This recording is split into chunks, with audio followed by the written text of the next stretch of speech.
Hello guys, welcome back to my channel. তো আজকে আমি চলে যাব মায়াপুর ইসকন টেম্পলে। তো প্রথমে আমি চলে এসেছি চাকদাতে টিকিট কেটে আমি ট্রেনে উঠে গেছি।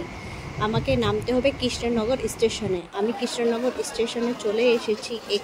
এইবার আপনাকে ওভারব্রিজ পার করে বাঁ সাইডে যেতে হবে। ওখানে বাঁ সাইডে নেমেই আপনাকে অটো, টোটো অনেক কিছুই থাকবে। আপনারা শুধু বলবেন আমরা মায়াপুর ঘাটে যাব। তো আপনাকে 30 টাকা থেকে 40 টাকা মতো লাগতে পারে। আমি টুকটুকিতে করে গেছিলাম হচ্ছে মায়াপুর ঘাটে। আমাদের কাছ থেকে পার হেড 40 টাকা নিয়েছিল। স্টেশন থেকে মায়াপুর ঘাট যেতে আপনাকে 40 থেকে 45 মিনিট লাগবে টোটোতে করে। তো ভিডিওটা লাস্ট পর্যন্ত দেখতে থাকুন। সো ফাইনালি আমরা খিয়া ঘাটে চলে এসেছি। এখন আমরা টিকিট কেটে নেব। পার হেড টিকিট এখানে 3 টাকা করে নেয়। নৌকাতে করে আপনাকে ও পারে নিয়ে যাবে। এবার আমাদের টিকিট কাটা অ্যাকচুয়ালি হয়ে গেছে। এবার আমরা নৌকার ওয়েট করছি। আর দেখুন আপনারা, নৌকা চলেও এসেছে। খুব সুন্দর একটা ওয়েদার ছিল, হালকা বৃষ্টি হচ্ছিল, অসাধারণ লাগছিল। কি বলবো, আমরা এরকম সময় গেছি, খুব ভালো লাগছিল আমাদের। এইবার নৌকা থেকে নেমে একদম আপনাকে মন্দিরের কাছাকাছি নামিয়ে দেয়। বৃষ্টি হচ্ছিল বলে আমরা টোটোতে করে চলে গেছি মায়াপুর ইসকন টেম্পলের কাছে।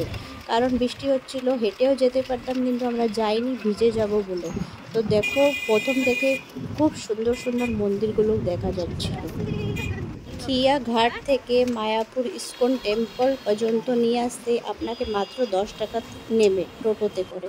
তো ফাইনালি আমরা চলে এসেছি। আপনারা দেখতেই পাচ্ছেন। কেমন লাগছে অবশ্যই ভিডিওতে জানাবেন।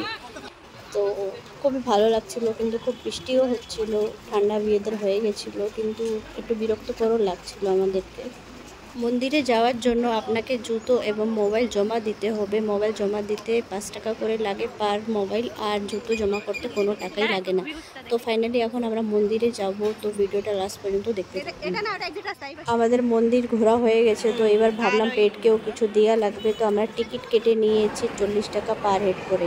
এবার আমরা খেতে বসে গেছি। তো দেখো কি সুন্দর লাগছে। সবাই প্রচুর, একবারে কমসে কম 500-700 লোক একবারে খেতে পারবে এখানে। প্রথমেই আমাদেরকে দিয়েছিল খিচুড়ি প্রসাদ। খিচুড়ি প্রসাদের পরে ভাত দিয়েছিল, ভাতের পরে ডাল দিয়েছিল, আর 2 রকমের সবজি দিয়েছিল। আর তারপরে শেষ আর কি দেবে বলো, 40 টাকায় অনেক কিছু দিয়েছে। খুব টেস্টি ছিল খাবারটা। এখানকার প্রসাদটা কি বলবো, অসাধারণ। খাওয়া দাওয়ার পরে আমরা এই মন্দিরে যাব ভাবছি, কিন্তু এই মন্দির এখনও কমপ্লিট হয়নি বলে আমরা এই মন্দিরে যাইনি। তো একটু ঘোরাফেরার পরে আমরা ভাবলাম একটু এই থিয়েটারে যাই। দেখে তো মনে হচ্ছিল যাওয়া উচিত।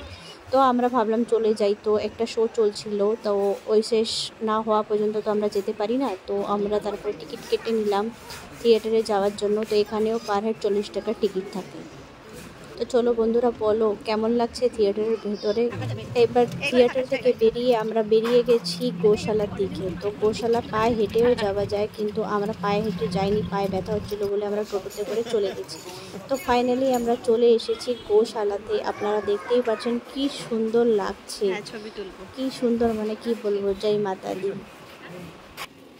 এইবার গোশালা ঘোরার পরে আমরা আবার চলে এসেছি মন্দিরের কাছে। তো খুব সুন্দর লাগছিল, টাওয়ার অন হয়ে গেছিলো।